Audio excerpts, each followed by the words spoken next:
आश्विनमासस्य सिते पक्षे दशम्यां तारकोदये स कालो बीजयो ज्ञेयः सर्वकार्यसिद्ध्यर्थमे।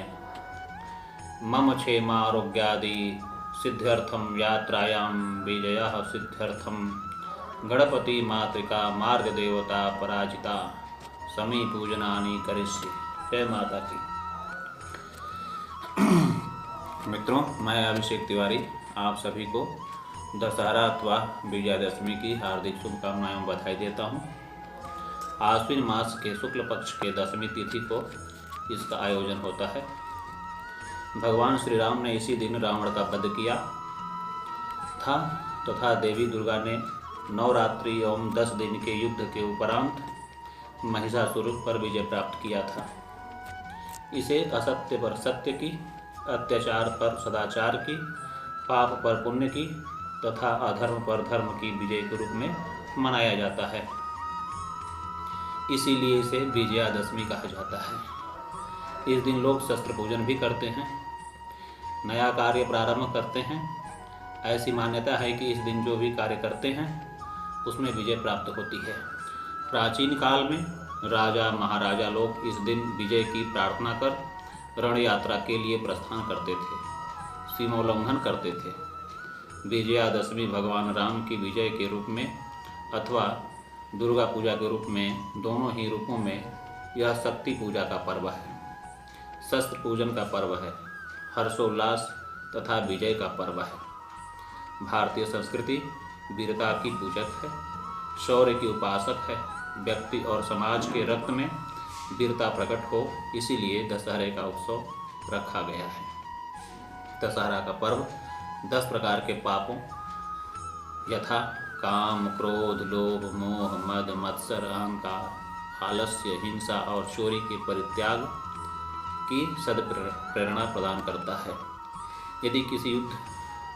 यदि कभी युद्ध अनिवार्य ही हो तो तब शत्रु के आक्रमण की प्रतीक्षा न कर उस पर आक्रमण कर पराजित करना ही कुशल राजनीति है।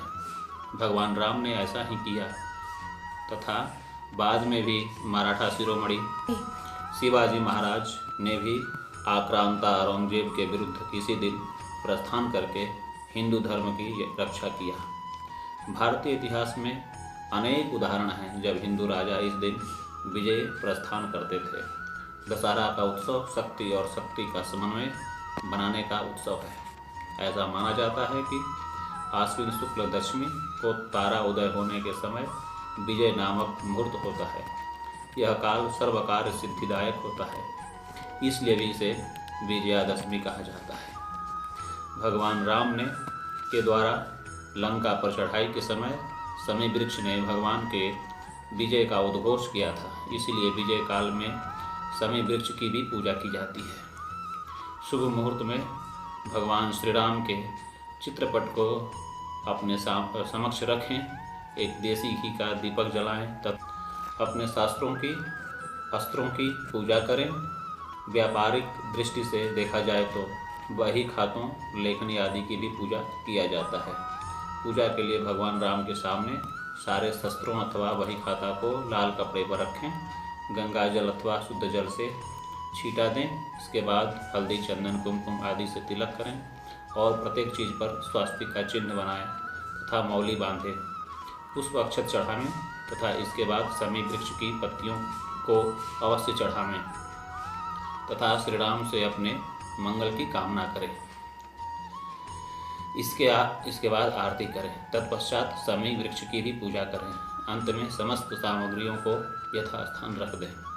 हमें इस दिन यह निश्चय करना चाहिए कि हम किसी का बुरा नहीं करेंगे और साथ ही किसी का से भी ईर्ष्या भाव नहीं रखेंगे।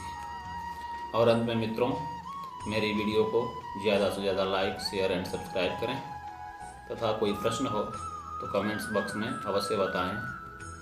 मोबाइल नंबर है 9889943110।